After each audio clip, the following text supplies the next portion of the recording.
allumer, éteindre, brancher, débrancher. Des gestes que nous faisons au quotidien dès qu'on en a besoin. L'énergie électrique ou l'électricité est tellement présente dans nos vies qu'on finit par l'oublier. Mais qu'est-ce que c'est, au juste, l'électricité? Pour mieux comprendre ce phénomène, il faut revenir à l'atome, l'air, l'eau, les êtres vivants et les matériaux, comme les fils électriques, sont tous formés d'atomes. L'atome est constitué d'électrons qui tournent autour d'un noyau, un peu comme des satellites autour de la Terre. Les électrons de certains métaux, comme le cuivre, peuvent facilement quitter leur orbite. On appelle ces matières des conducteurs. Mais que se passe-t-il quand un électron quitte son orbite? L'électron se déplace tout simplement vers le noyau d'un autre atome. Et quand les électrons se déplacent, on dit qu'il y a un courant électrique. Mais comment peut-on pousser les électrons à se déplacer? Voici un aimant naturel. Les aimants ont un pôle nord et un pôle sud. On voit ici les lignes de force du champ magnétique. Quand on place deux aimants l'un près de l'autre, ils peuvent s'attirer ou se repousser. Il y a donc quelque chose entre les deux qui permet ce déplacement. C'est le champ magnétique.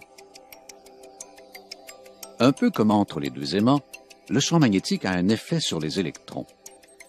Quand on déplace un aimant près d'un conducteur, comme un fil de cuivre, le champ magnétique attire ou repousse les électrons. Ce mouvement des électrons, c'est l'électricité. Mais d'où provient l'électricité que nous utilisons tous les jours? Empruntons le chemin d'électricité vers le cœur de sa source de production. L'électricité provient des alternateurs gigantesques qu'on retrouve dans les centrales hydroélectriques. Les alternateurs fonctionnent exactement sur le même principe que l'aimant et le fil de cuivre.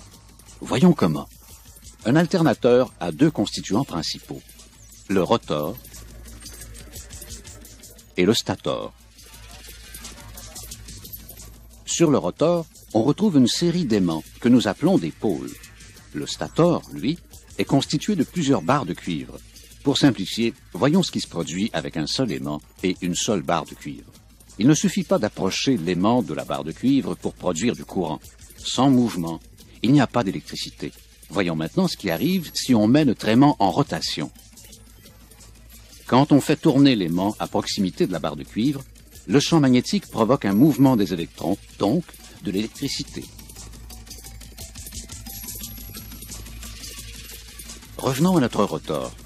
Il provoque exactement le même effet qu'un aimant, mais il est composé d'électroaimants. On utilise un électroaimant quand on a besoin d'un aimant très puissant. On le fabrique en plaçant un noyau métallique à l'intérieur d'une bobine de fil conducteur. Lorsqu'on fait circuler un courant dans la bobine de fil, il se crée un champ magnétique très similaire à celui d'un aimant. Le principal avantage d'un électroaimant est qu'on peut contrôler la force de son magnétisme. Il y a plusieurs électroaimants sur le rotor. Tour à tour, ils attirent et repoussent les électrons qui se trouvent dans les barres de cuivre du stator. L'alternateur peut donc faire fonctionner des millions d'ampoules. Mais comment fait-on tourner un rotor aussi lourd? Avec un moteur? Non, ce ne serait sûrement pas avantageux. Au Québec, c'est surtout la force mécanique de l'eau qui fait tourner le rotor. L'eau frappe les pales de la turbine et la fait tourner. Pour produire de l'électricité, Hydro-Québec utilise donc une source d'énergie renouvelable. La turbine entraîne l'arbre dans son mouvement de rotation. Et comme le rotor est également fixé à l'arbre, il peut tourner autour du stator et provoquer le mouvement des électrons. Mais les électrons qui sont déplacés ne font pas toute la route de la centrale à la maison. En fait, les électrons bougent dans les fils par un effet domino. Un électron en pousse un autre, qui en pousse un autre, jusqu'à la maison. L'électricité est un phénomène invisible. Nous ne pouvons pas la voir, mais nous pouvons la mesurer.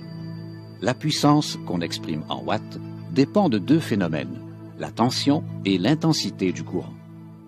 Par analogie, la tension correspond à la vitesse à laquelle une voiture roule sur une autoroute. La tension se mesure en volts. L'intensité du courant peut se comparer à la quantité d'automobiles qui franchissent en même temps une borne de l'autoroute. L'intensité se mesure en ampères. La multiplication de la tension et de l'intensité permet d'établir la puissance en watts. On peut comparer la puissance à la capacité de l'autoroute à faire circuler un plus ou moins grand nombre d'automobiles. Et si on mesure combien de voitures ont circulé durant 1 heure, on obtient l'énergie consommée. L'énergie, c'est la puissance échelonnée sur une période de temps. Prenons un autre exemple. La puissance d'une ampoule fluocompacte de 25 watts correspond à sa capacité à nous éclairer. Par ailleurs, si cette ampoule fluocompacte demeure allumée pendant 4 heures, elle aura consommé de l'énergie, soit 100 Wh. Après 40 heures, c'est un total de 1000 Wh ou 1 kWh qui sera consommé. L'électricité est plus que jamais une source d'énergie précieuse. L'utilisation de produits éco-énergétiques comme les ampoules fluocompactes est une bonne façon de consommer l'électricité efficacement. Il y a une multitude de comportements ou d'habitudes qu'on peut modifier pour économiser l'énergie. Chaque petit geste compte. Mieux consommer l'énergie, c'est bon pour nous tous et c'est bon pour l'environnement.